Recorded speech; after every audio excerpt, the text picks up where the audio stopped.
शांति। 2 दिसंबर 2025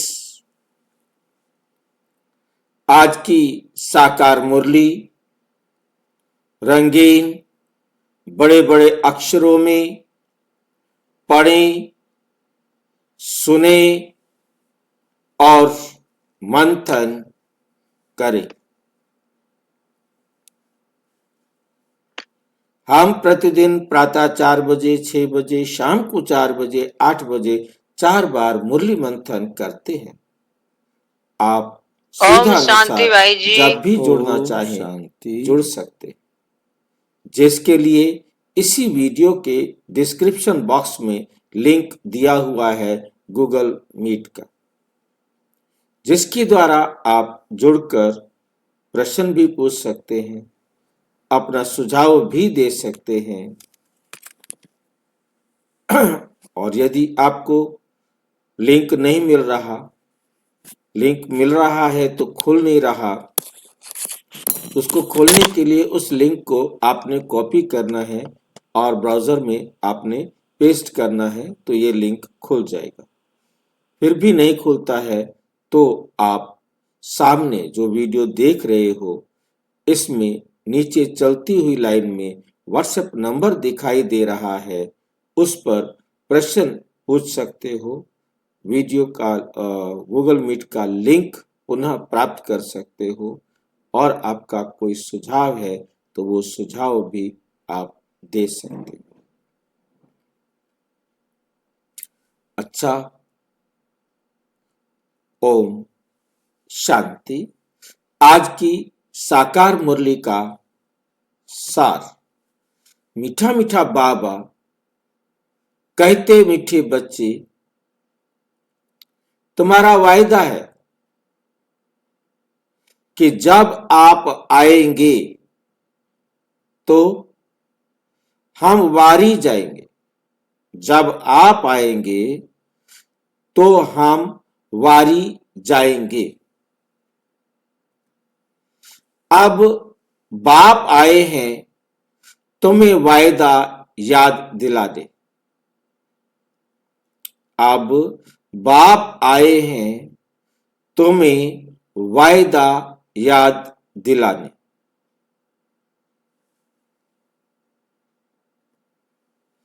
मीठा मीठा बाबा क्या पूछ रहे हैं, क्या कह रहे हैं? तुम्हारा वायदा है। हमने कभी वायदा किया था? आपने कभी बाबा से वायदा किया था? आप में से किसी ने वायदा किया था बाबा से कि जब आप आएंगे तो हमारी किया था शायद, याद नहीं है ना? बाबा देखो। नहीं किया भाई जी। हाँ जी, नहीं किया ना? अब मैंने भी नहीं किया था, परंतु आरती में था और गलती से हम पंडित होने के कारण आरती करते थे, उसमें हमने बोल दिया था, तन मन धन सब तेरा, तेरा तुझको अर्पण क्या लागे मेरा। अब हमें पता नहीं था वो आरती में था, हम तो आरती बोलते थे और वो भी तो हम आरती कर रहे थे। हाँ, पत्थर की मूर्ति की आरती कर रहे थे। सोचा ये तो कुछ लेगा नहीं, कह दो, क्या क्या फर्क पड़ता है। अब ये थोड़ा पता था कि बाद में आके कहेगा आपने बेशक पत्थर की मूर्ति के आगे कहा हो, कागज के चित्र के आगे कहा हो, चाहे बिना किसी कागज के चित्र के मूर्ति के भी आपने बोला। आपने कितनी बार बोला, तब मैं आया हूं। अब तुमने बोला है, अब तो मुझे दे दो बस। क्या कर सकते हैं। अब हमारे से जो गलती हो गई है उसका जो खामियाजा है वो तो हमें लेना ही पड़ेगा ना। अब हमारा वायदा याद दिला रहा है कि वायदा किया था जब आप आएंगे तो हम वारी जाएंगे। इस तरीके से कोई कोई भजनों में है, वो कह देते हैं भगवान हम आप पे वारी जाए, परंतु माँ कहती है बच्चे को वारी जाओ। बच्चे कभी कहते हैं बाप बाप को कि हम आप पर वारी जाएं? ऐसे तो नहीं बोलते हैं। जब आप आएंगे तो हम वारी जाएंगे। इस प्रकार से हो सकता है किसी भजन में आया हो, हमने बोल दिया हो। वारी जाने का मतलब क्या होता है? माँ बच्चे पर वारी जाती है, उसका क्या मतलब होता है? तुम जो कहोगे वही करोगी। जो तुम कहोगे वही करेंगे। हम तो फीमेल नहीं है, हम तो माताएं नहीं है, भाई तो कभी भी नहीं कहते। बच्चों को शायद कह दे कि बच्चे तुम जो कहोगे हम वो करेंगे। बाप भी कह देता होगा कभी कभी। कभी किया होगा, वायदा किया होगा, इसीलिए तो अभी फायदा ले रही हूँ ना। अब बाप आए हैं तुम्हें वायदा याद दिलाने। बाबा हमें हमारा वायदा याद दिला रहे हैं। अब तुम मुझे अपना तन मन धन मुझे दे दो। अब तुम मेरे ऊपर कुर्बान हो जाओ। जैसा मैं कहता हूं वैसा तुम करने के लिए तैयार हो जाओ।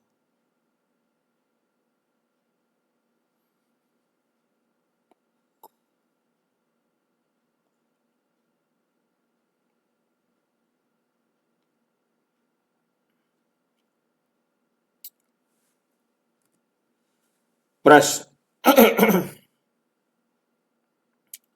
किस मुख्य विशेषता के कारण पूज्य सिर्फ देवताओं को ही कह सकते हैं?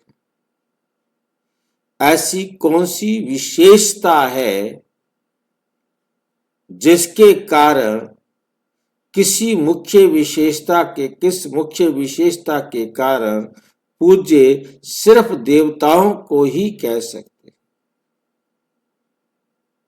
ऐसी कौन सी विशेषता है देवताओं में जिसके कारण हम उनको पूज्य कह सकते हैं? क्योंकि वो पवित्रता के कारण भाई जी। हाँ जी, पवित्रता के कारण देवताओं को कह सकते हैं। हम क्योंकि वो पावन है, पवित्र है, वो पावन है, वो पवित्र है। सर्वगुणधारी। मुख्य विशेषता देवताओं में पवित्रता ही होती है। अब बाबा देखो हमारे को एकदम नई बात बताते हैं जो अब हम पहली बार मुरली में समझ रहे हैं। इससे पहले ये आया होगा परंतु हमें समझ में नहीं आया था। क्या कह रहे हैं बाबा? देवताओं की ही विशेषता है जो कभी किसी को याद नहीं करते। देवताओं में क्या विशेषता है? जो कभी किसी को याद नहीं करते, इसलिए पूज्य है। भाई जी, हाँ जी, देवता शब्द में ही देवता जो देने वाला है उससे कुछ लेना ही नहीं है, तो क्यों याद करेगा? हमें चाहिए तो हम याद करते हैं। हमने तो वो देवता देखे ना, जो राम है तो वो शिव की पूजा कर रहा है, कृष्ण है तो किसी न किसी की पूजा कर रहे हैं। 33 करोड़ देवी देवताएं सारे के सारे, चाहे ब्रह्मा हो, चाहे विष्णु हो, चाहे शंकर हो, चाहे कोई भी हो, सारे किसी न किसी की पूजा कर रहे हैं। राम की पूजा हनुमान कर रहा है, हनुमान की पूजा उसका शिष्य कर रहा है, जो उसका फॉलोवर्स है वो कर रहा है। गुरुजी हनुमान की पूजा कर रहे हैं और कोई गुरुजी की पूजा कर रहा है। एक चैन बनी हुई है, उसका शिष्य उसकी पूजा कर रहा है।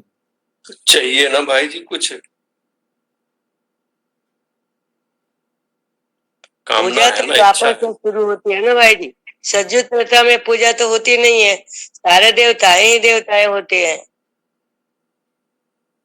सारे देवता होते हैं। देवता उससे कहा जाता है नहीं कर सकते जो जो कभी किसी को याद नहीं करते। सज्जु में सारे देवता ही होते हैं ना। 33 करोड़ नहीं, 2 करोड़ तक होते हैं। 9 लाख से 2 करोड़ वो तो नंबरवार है ही, ठीक है, नंबरवार है। तो मेन बात है कि देवता की जो परिभाषा है वो अब समझ में आ रही है कि देवताओं की ही विशेषता है जो कभी किसी को याद नहीं करते। यदि वो कोई देहधारी है और वो किसी को याद कर रहा है, वो देवता नहीं हो सकता। जी अभी तक तो ये था कि परम आत्मा किसी को याद नहीं करता। आज हमें ये नई बात समझ में आ रही है कि देवता भी किसी को याद नहीं कर सकते। यदि वो किसी को याद कर रहे हैं तो देवता नहीं है। इसीलिए हम जो डायमंड बनने वाले बच्चे हैं, हम भल देवताओं से ऊंच हैं, परंतु हम देवता नहीं कहला सकते। भल हम देवताओं से उच्च हैं, परंतु हम देवता नहीं कहला सकते। भाई जी, हम ब्राह्मण बन रहे हैं ना, तो ब्राह्मण बन के जाएंगे तब तो देवता बनेंगे सतयुग में। संगम पर तो सबको ब्राह्मण ही बनना है। ब्राह्मण ऊंच हैं, देवता जी छोटे हैं, परंतु देवता नहीं कहला सकते, क्योंकि हम शिव बाबा को याद करते। जी हम याद करना छोड़ दें, संपूर्ण बन जाए, तो हम देवता कहलाएंगे। क्योंकि आज की जो कंडीशन है, याद नहीं करता वो देवता है। तो भाई जी चाह हुई ना इसमें? चार कैसे? चाह चाह इच्छा चाह चाहिए, इच्छा। मूल तो यही याद हुआ ना।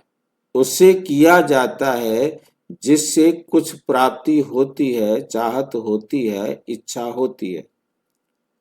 हम उसी का कहना मानते हैं। जब वो प्राप्त करने वाला है तो वो देने वाला नहीं हो सकता।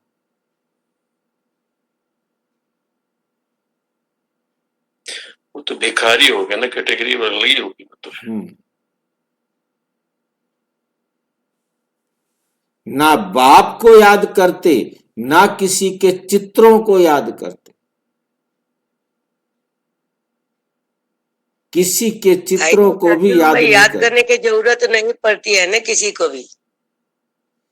इसलिए उन्हें पूज्य कहेंगे। इसलिए उन्हें पूज्य कहेंगे। वहां सुख ही सुख रहता है। सतयुग वाले परमात्मा को याद नहीं करते हैं क्या? सतयुग में परमात्मा नहीं होते, सारे देवता ही देवताएं होते हैं। वहां परमात्मा होता ही नहीं। उनको पता ही नहीं, या तो तब करे उनको पता ही नहीं कि परमात्मा कौन है।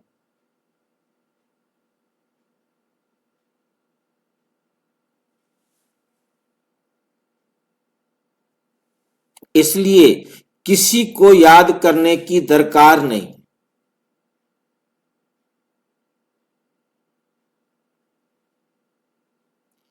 किसी को भी याद करने की दरकार नहीं। अभी तुम एक बाप की याद से ऐसे पूज्य पावन बने हो जो फिर याद करने की ही दरकार ही नहीं रहती।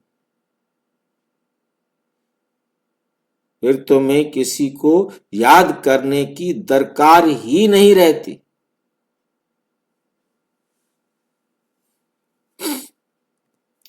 ओम शांति। मीठे मीठे रूहानी बच्चे अब रूहानी आत्मा तो नहीं कहेंगे। रूह अथवा आत्मा एक ही बात है। रूहानी बच्चों प्रति बाप समझाते हैं, आगे कभी भी आत्माओं को परम पिता परम आत्मा ने ज्ञान नहीं दिया है। बाप खुद कहते हैं, मैं एक ही बार कल्प के पुरुषोत्तम संगम युग पर आता हूं, ऐसे और कोई कह ना सके। सारे कल्प में सिवाय संगम युग के बाप खुद कभी आते ही नहीं। चारों युगों में बाप कभी आते ही नहीं। बाप संगम पर ही आते हैं, जबकि हम सबकी भक्ति पूरी होती है और बाप फिर बच्चों को बैठ ज्ञान देते हैं। अपने को आत्मा समझ मुझ एक बाप को याद करो। ये कई बच्चों के लिए बहुत मुश्किल लगता है, बहुत है